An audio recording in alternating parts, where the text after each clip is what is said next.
Marja, Afghan offensive, is new war model for all the fighting that lies ahead over the next several days. No one doubts that the American and Afghan troops swarming into the Taliban stronghold of Marja will ultimately clear it of insurgents, and that is when the real test will begin. For much of the past 8 years, going on 9, American and NATO forces have mounted other large military operations to clear towns and cities of Taliban insurgents, and then, almost invariably, they have left or cleared out, never leaving behind enough soldiers or police officers to hold the place on their own. And so, almost always, the Taliban simply returned, and after a time, so did the American and NATO troops, to clear the place all over again, mowing the grass, the soldiers and Marines derisively call it. This time, in Marja, the largest Taliban stronghold, American and Afghan commanders say they will do something they have never done before: bring in an Afghan government and police force behind them. American and British troops will stay on to support them, at least for a time. We've got a government in a box, ready to roll in, said General Stanley A. McChrystal, the top American commander. Indeed, Marja is intended to serve as a prototype for a new type of military operation, based on the counter-insurgency thinking propounded by General McChrystal, and the prelude to President Obama's decision to increase the number of American troops to nearly 100,000, more than at any time since 2001. American and NATO soldiers will focus less on killing Taliban insurgents than on sparing Afghan civilians and building an Afghan state. They call it nation building. The population is not the enemy, Brigadier General Larry Nicholson, the commander of the Marines in southern Afghanistan, told a group of troops this week.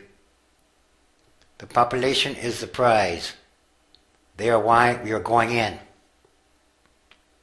So, to realize their goals, the Americans and their allies want to capture their area with a minimum amount of violence or casualties. American commanders said the attack on Marja is intended to be nothing like the similar-sized assault on the city of Fallujah, Iraq, in December 2004. In that case, Fallujah, under the control of hundreds of insurgents, was largely destroyed. The Americans killed plenty of guerrillas or insurgents, but they did not make any friends. We don't want Fallujah, General McChrystal said in an interview. Fallujah is not the model. But of course, sparing civilian life may not be so easy, especially in the close quarters combat that lies ahead. Hundreds of Taliban fighters are still believed to be in the area, and the American-led force may yet get bogged down by the network of irrigation canals built by the United States in the 1950s, or by the hundreds of homemade bombs.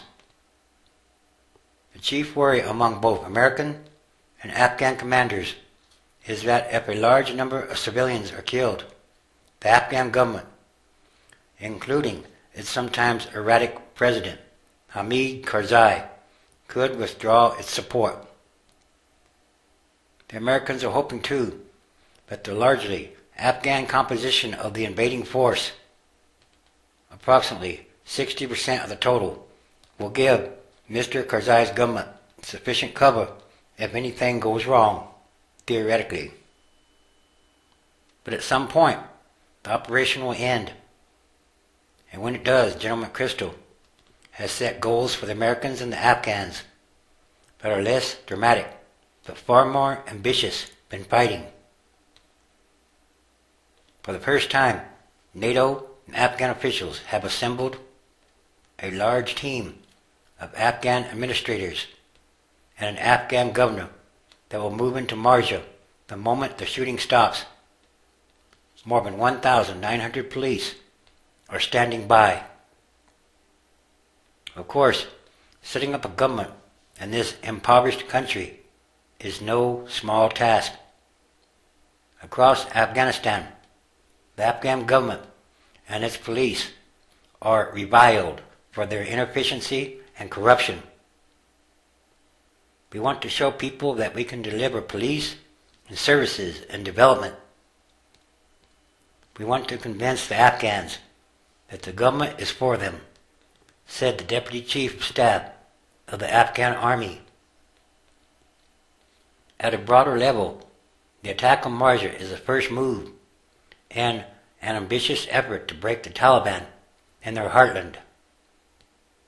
Over the next several months, the Americans are hoping to secure a 200-mile-long horseshoe-shaped string of cities that runs along the Helmand River through Kandahar and then onto the Pakistani border. The ribbon holds 85% of the population of Kandahar and Helmand provinces, the Taliban's base of support. So, in the next several months, the Americans and Afghans are planning to pour thousands of troops into that area. The question is, though, how long will it take? How much longer can the Americans stay in Afghanistan? Or how much longer will they stay? We are trying to take away any hope of victory, General McChrystal said. That would set the stage for a political settlement that General McChrystal believes is the only way the war will end. The risk and the strategy are obvious enough. 8 years after being expelled from Kabul, the Taliban are fighting more vigorously and operating in more places than at any point since the American-led war began here in 2001. Taliban have shadow governors in every province but Kabul itself. Twice the number of American soldiers were killed last year as the year before. And there is some chance, even after the offensive, that the insurgents, or Taliban, or whatever have you call them, will simply flee to another part of the country. That is likely. They have done it before. Many of the fighters now inside Marja once operated in other Helmand towns. Finally, there's only so much the Americans and their NATO partners can do. The rest is up to the Afghans themselves. Despite years of work, the Afghan army cannot sustain itself in the field. The police are loathed in nearly every place they work, and the government of Mr. Karzai has only a few serious worldwide rivals in corruption and graft. So in that sense, who emerges as a victor in Marja may not be clear for many months, if at all, because, again, the Taliban can simply move to another area or part of the country. They are very mobile, and they are able to blend in with the local population. Some of them are the local population. So, how much longer will this war go on? And again, there's something much bigger going on here. Everything is connected. And these are more signs of the end times, transition days. There is a real continuing transition. It is a process. It's going on daily, all around the world, and there are many signs